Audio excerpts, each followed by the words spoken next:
بسم اللہ الرحمن الرحیم۔ بسم اللہ الرحمن الرحیم۔ معزز طلبہ، اللہ تعالیٰ سے امید ہے کہ آپ سب خیر و عافیت سے ہوں گے۔ ہدایہ اول کا سبق نمبر 56، اور اس میں ہم بات کریں گے نماز میں قرأت کی فرض، واجب اور مسنون مقدار کے بارے میں۔ سورہ فاتحہ اور اس کے ساتھ سورت کا ملانا، اس میں کتنی مقدار فرض ہے، کتنی مقدار واجب ہے اور کتنی مقدار قرأت کی مسنون ہے، انشاءاللہ اس کا تذکرہ آج ہم کریں گے۔ تو معزز طلبہ کرام، آیت جو ہم نماز کے اندر پڑھتے ہیں اور قرأت کرتے ہیں، اس کی کل 5 قسمیں ہوتی ہیں۔ ایک قسم ہے اس کی فرض۔ فرض مقدار قرأت کی کتنی ہے؟ فرماتے ہیں کہ جس سے جواز متعلق ہے وہ امام صاحب یعنی امام ابو حنیفہ رحمہ اللہ کے نزدیک ایک آیت تامہ ہے۔ ایک آیت تامہ اگر کسی نے پڑھ لی تو اس سے نماز جائز ہو جائے گی۔ اب اگر وہ 2 کلموں پر مشتمل ہے جیسے کہ ثم نظر، تب تو جائز ہے۔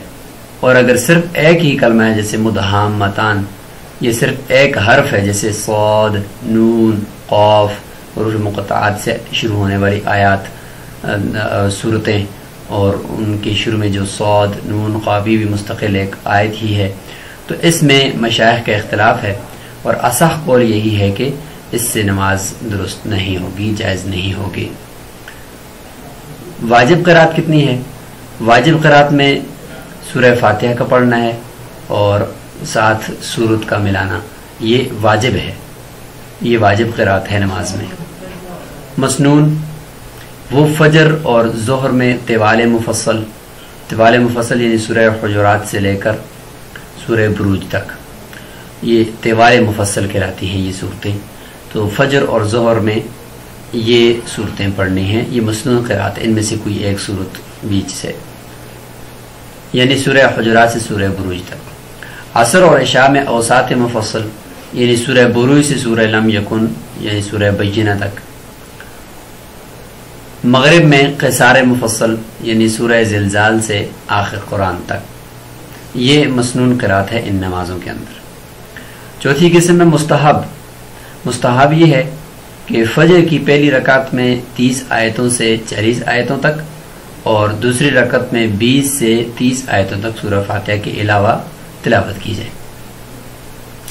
مکروہ 5ویں قسم ہے، مکروہ قرأت کی ایک قسم ہے، وہ یہ ہے کہ سورہ فاتحہ پڑھے یا فاتحہ کے ساتھ ایک آدھ آیت ملائے یا سورت پڑھے اور فاتحہ نہ پڑھے۔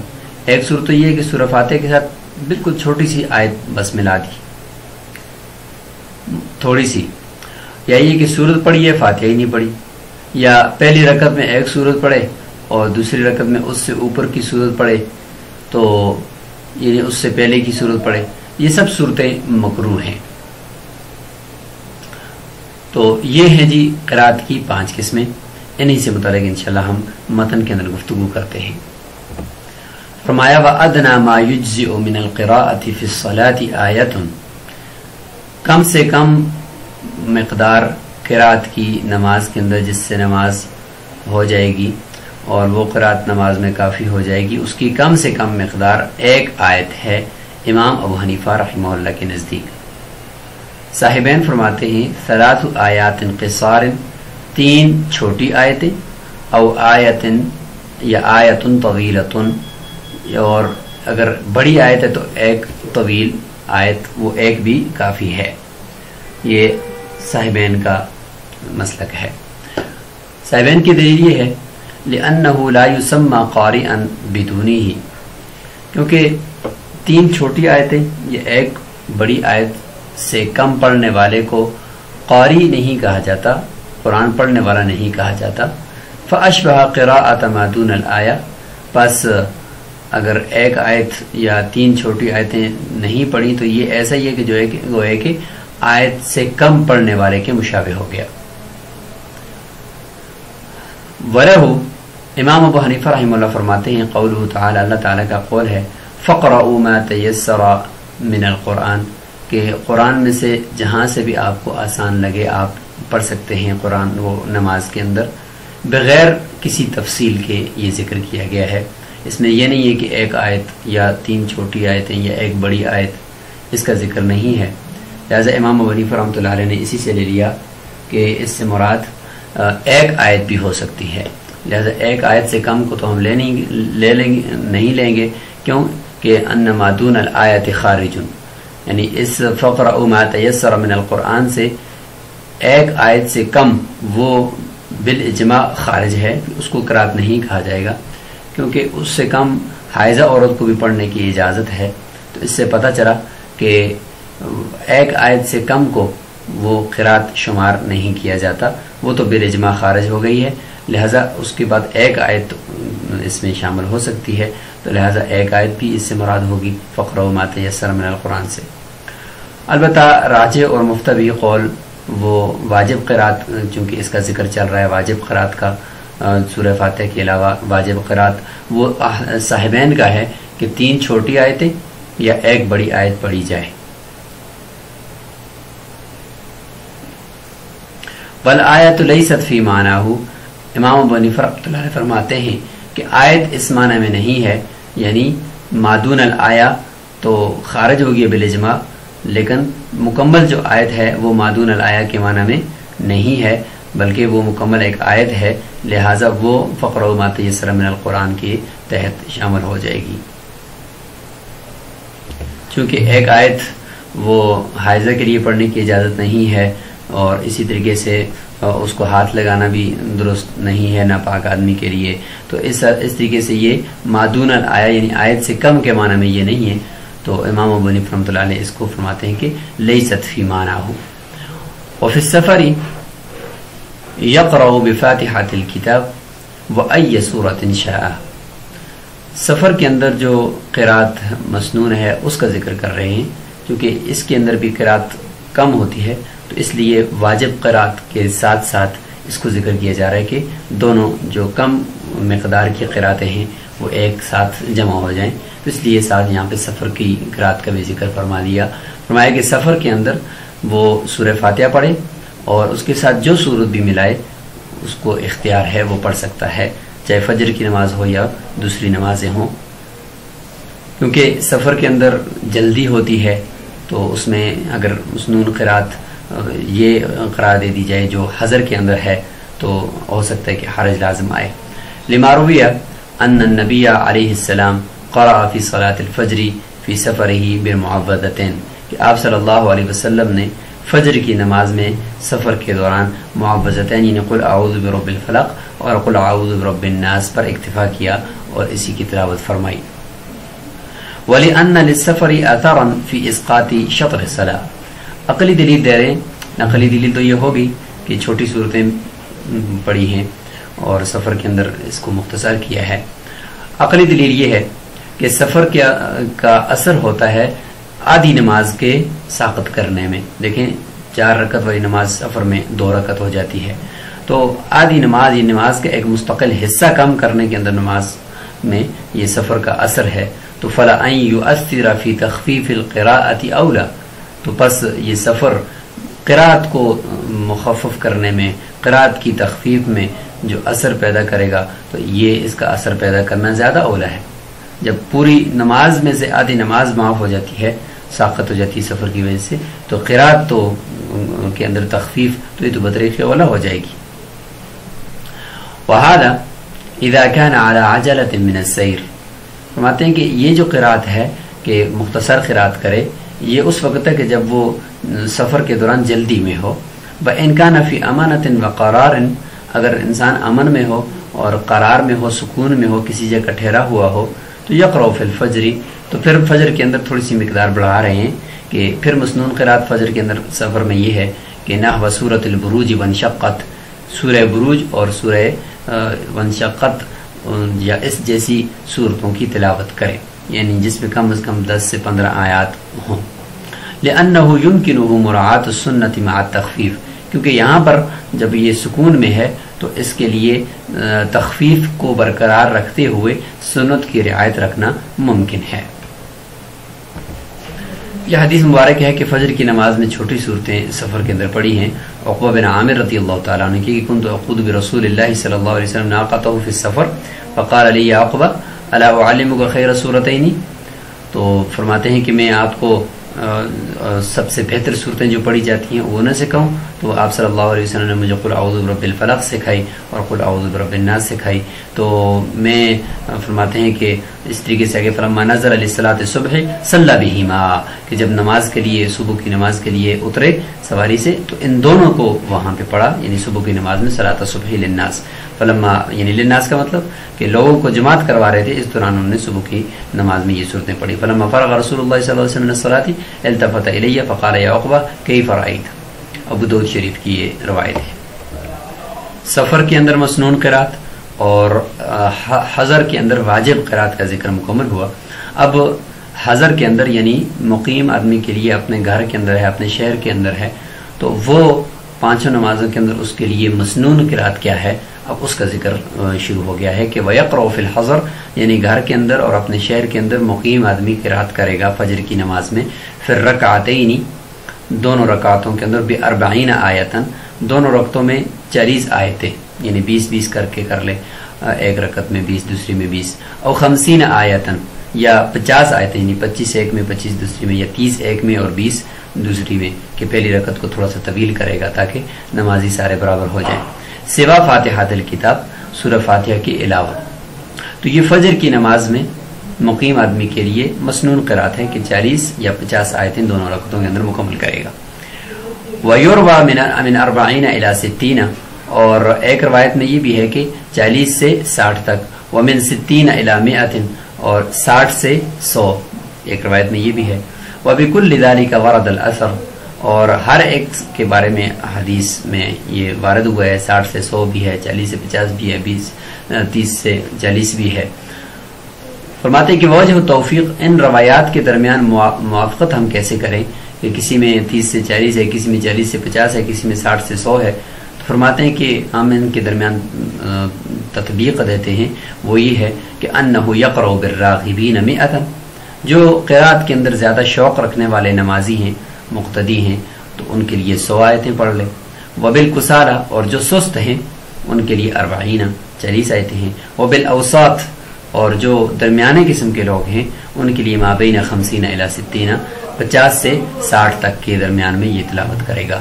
وقیل اور ایک روایت یہ ہے کہ ينظر إلى طول الليالي وقصرها کہ راتوں کے لمبے ہونے کو اور راتوں کے چھوٹا ہونے کو دیکھا بھی جائے گا کہ اگر راتیں بڑی ہیں، سردیوں کی راتیں شمالی علاقہ جات میں خاص طور پہ بڑی ہوتی ہیں تو ان میں پھر یہ کہ صبح فجر کے وقت تک نیند لوگ کافی حد تک مکمل کر لیتے ہیں، تو اس لیے ذرا اچھی قرات کرے اور زیادہ آیتیں پڑھے. اور جب راتیں چھوٹی ہوں گرمیوں کے دنوں میں تو پھر صبح قرات مختصر کرے. وَإِلَى كَثْرَةِ الْأَشْغَالِ وَقِلَّتِهَا اور اس چیز کو بھی دیکھا جا سکتا ہے فجر کی نماز میں کہ اشغال یعنی لوگوں کی مشغولیت کتنی ہے. اگر لوگوں کی مشغولیت فجر کے وقت میں زیادہ ہے تو پھر آیتیں کم پڑھے، اور اگر کم ہے تو پھر آیتیں زیادہ پڑھے. فجر کی نماز میں مسنون قرات سے متعلق ایک روایت یہ بھی ہے کہ عن ابی برزة ان رسول اللہ صلی اللہ علیہ وسلم كان يقرأ في صلاة الغداة من 60 إلى 100 تو فرماتے ہیں کہ 60 سے 100 تک کی قرات بھی رسول اللہ صلی اللہ علیہ وسلم کرتے تھے. تو فجر کی نماز کے اندر مسنون قرات کا ذکر مکمل ہوا. اب ظہر کی طرف چلتے ہیں.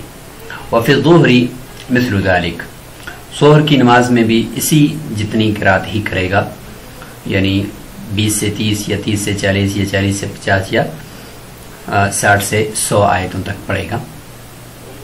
دلیل کے طور پر فرما رہے ہیں کہ لاستوائہما فی سعۃ الوقت وقت کی جو مستحب وقت ہے اس کی وسعت کے اندر اور اس کی کشادگی کے اندر دونوں نمازیں برابر ہیں.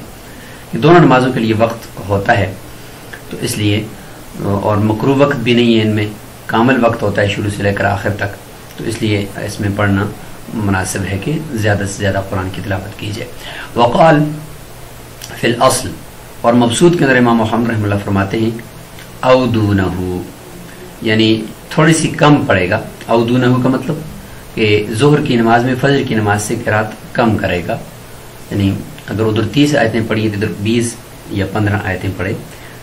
لأنه وقت الاشتغال، کیونکہ ظہر کا وقت مشغولیت کا وقت ہوتا ہے، لوگوں کی مصروفیت کا وقت ہوتا ہے، اس لیے فینقص عنہ، پس اس فجر کی قرات سے کم کرے گا، تحرزا عن الملال، لوگوں کی تنگی اور ملال سے بچنے کے لیے. والعصر، اب عصر کی مسنون قرات، والعشاء، اور عشاء کی. فرماتے ہیں کہ والعصر والعشاء سواء، عصر اور عشاء کی نماز برابر ہے، یعنی ان میں جو قرات ہوگی وہ برابر قرات کی جائے گی. اور ان میں کون سی صورتیں پڑھی جائیں؟ مسنون قرات کیا ہے؟ فرماتے ہیں یقرأ فیہما باوساط المفصل، اس میں اوساط مفصل کی قرات کی جائے. اوساط مفصل کون کون سی ہے؟ یعنی سورہ بروج سے لے کر سورہ بینہ تک.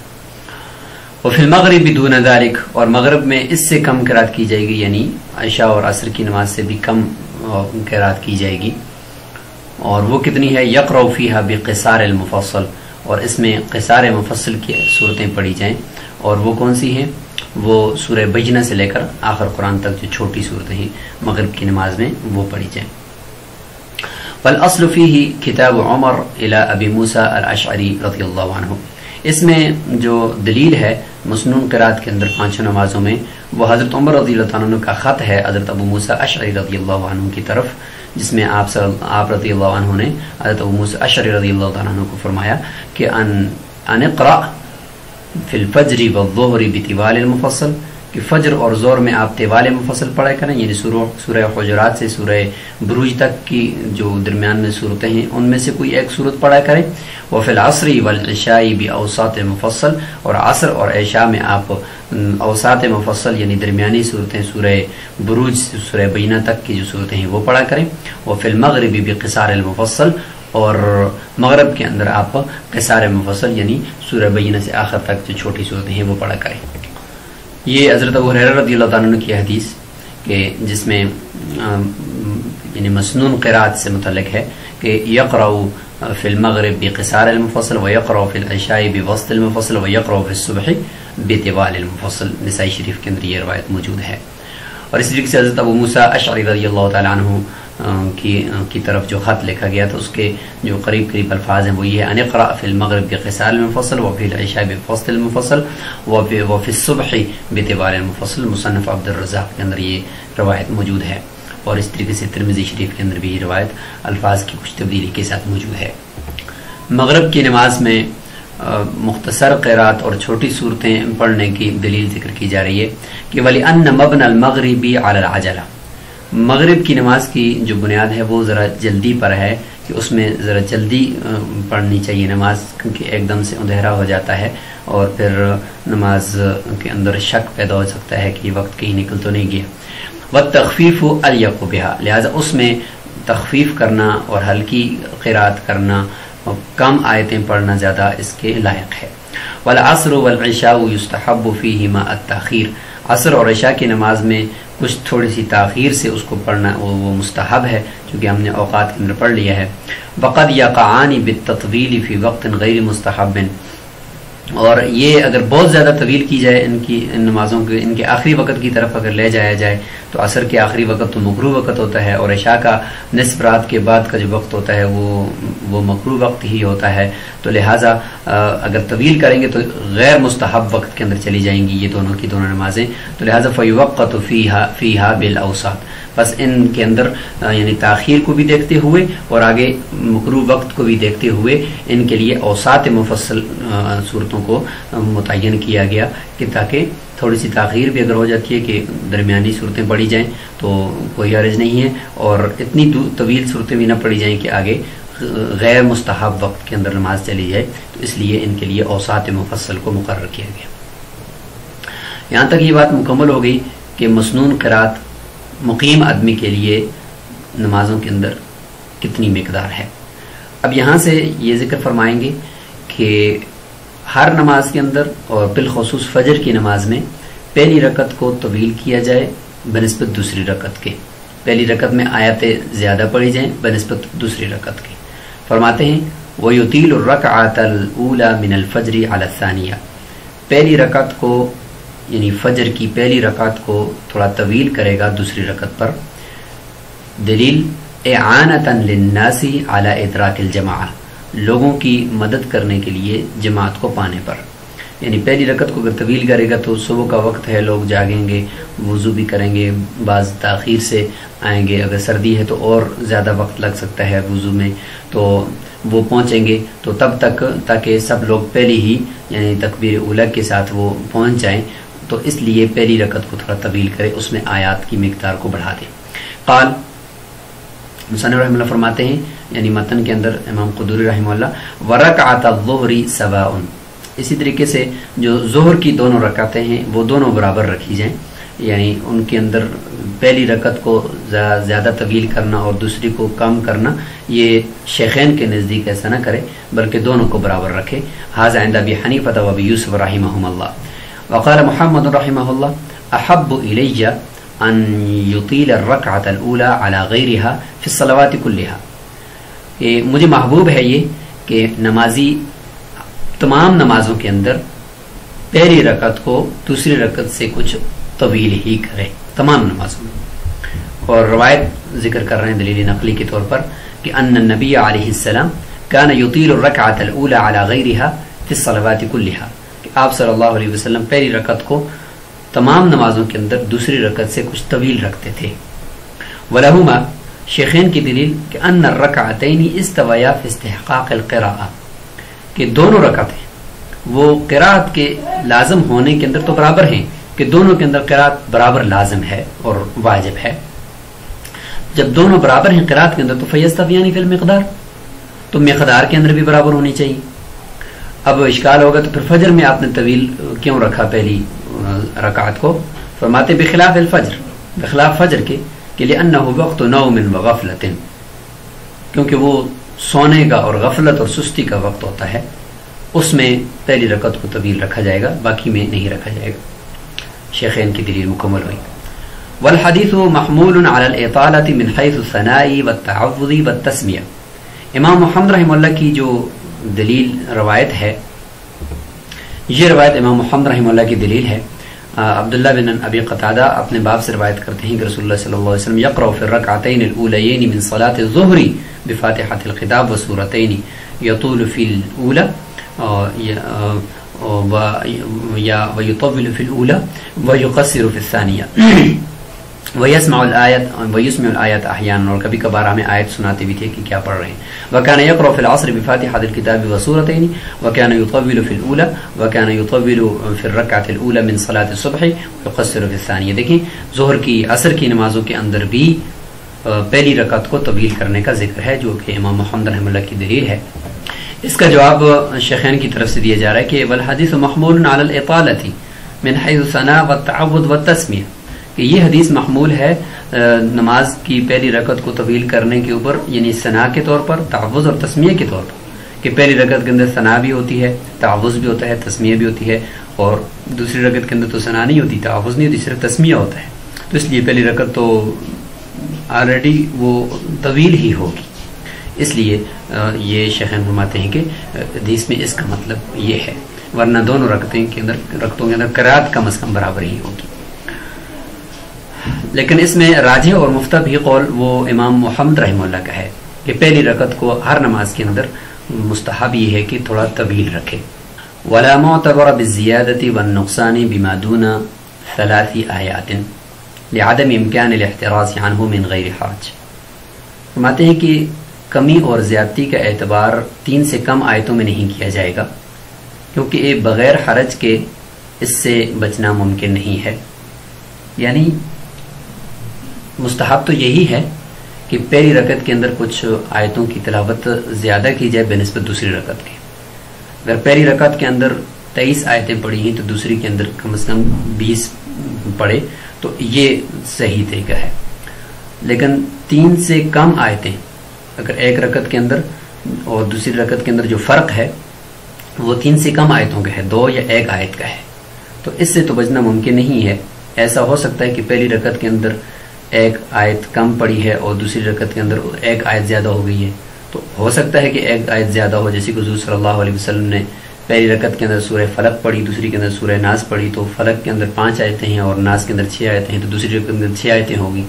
تو اس کو ہم یہ نہیں کہیں گے کہ پہلی رکعت کے اندر قرات کم ہوگی دوسری کے اندر زیادہ ہوگی، کیونکہ کمی اور زیادتی کا اعتبار وہ 3 آیتیں یا اس سے زیادہ کے اندر ہوتا ہے۔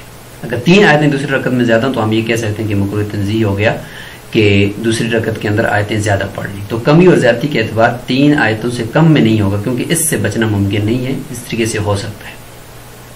وَلَيْسَ فِي شَيْءٍ مِّنَ الصَّلَوَاتِ قِرَاءَةُ سُورَةٍ بِعَيْنِهَا، یہاں سے مکروہ یعنی قرات کی جو مکروہ صورت ہے اس کو ذکر کیا جا رہا ہے کہ نمازوں کے اندر کسی بھی نماز میں متعین صورت کی قرات یہ فرض نہیں کی گئی کہ اس نماز کے اندر یہی صورت پڑھی جائے، یہ شریعت میں کہیں بھی متعین نہیں ہے۔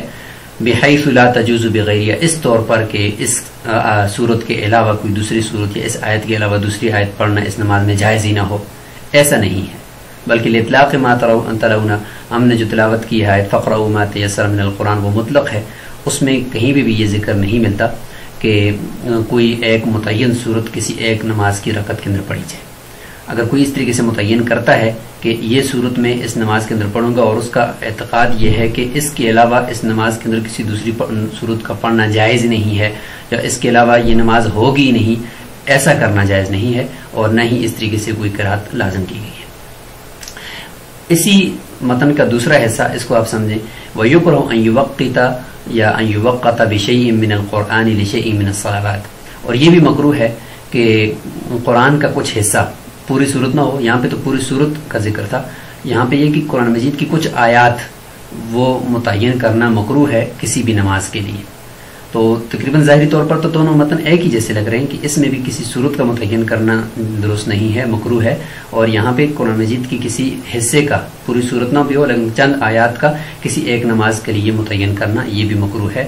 لیکن اس میں اور اس میں فرق ایک یہ بھی ہے کہ یعنی اس پہلے متن کے اندر تو اس کا اعتقاد یہ ہے کہ اس صورت کے علاوہ دوسری صورت اس نماز میں پڑھنا جائز ہی نہیں ہے، جبکہ اس کے اندر یہ نہیں ہے، بلکہ اس کے اندر اس کا اعتقاد یہ ہے کہ کوئی اور صورت بھی پڑھ سکتا ہوں، جائز ہے، لیکن متعین کر دیا، بس پڑھا جا رہا ہے مسلسل اسی ہی نماز کے اندر انہی آیات کو ہر دن اور روزانہ پڑھتا جا رہا ہے، لیکن یہ اعتقاد نہیں ہے کہ اس کے علاوہ کسی دوسری صورت کا پڑھنا اس نماز میں جائز نہیں ہے، یہ اعتقاد نہیں ہے، تو اس لیے ان دونوں متنوں میں یہ فرق ہو جائے گا۔ لیکن مکروہ دونوں بھی ہیں، کیونکہ لما فیہ من حجر الباقی، ایک تو اس میں یہ ہے کہ باقی قرآن کو چھوڑنا لازم آتا ہے کہ اس کو پڑھ ہی نہیں رہا اور ایک ہی کو پڑھ رہا ہے یا چند ہی آیتوں کو بس بار بار ریپیٹ کر رہا ہے، اور دوسرا یہ کہ ایہام تفضیل، ان آیتوں کو فضیلت دینے کا وہم ہو رہا ہے، لوگ یہ سمجھیں گے کہ یہ سب سے زیادہ فضیلت والی آیتیں ہیں اس لیے امام صاحب ان کو پڑھ رہا ہے، باقی کو فضیلت نہیں ہے، تو اس طریقے کا وہم ہوتا ہے، تو اس لیے یہ اس طریقے سے کرنا یا ایسی قرات کرنا مکروہ ہے کہ متعین کر کے بار بار انہی کو پڑھیں۔ البتہ یہ ہے کہ جمعہ کی نماز میں فجر کے اندر وہ پہلی رکعت کے اندر سورہ حامیم سجدہ پڑھی جائے اور دوسری رکعت کے اندر کوئی دوسری صورت پڑھی جائے، تو بار بار روایات کے اندر حضور صلی اللہ علیہ وسلم کا عمل ہے، لیکن اس میں یہ لازم نہیں آتا کہ وہ انہی نمازوں کے لیے وہ صورتیں نازل ہوئیں اور انہی کے اندر پڑھنی ہے، نہیں، بلکہ کبھی دوسری صورتیں بھی پڑھ سکتے ہیں اور ان صورتوں کو دوسری نماز میں بھی پڑھ سکتے ہیں۔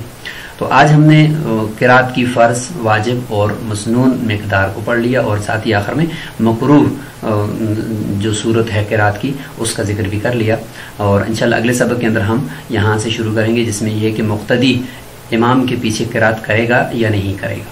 السلام علیکم ورحمۃ اللہ وبرکاتہ۔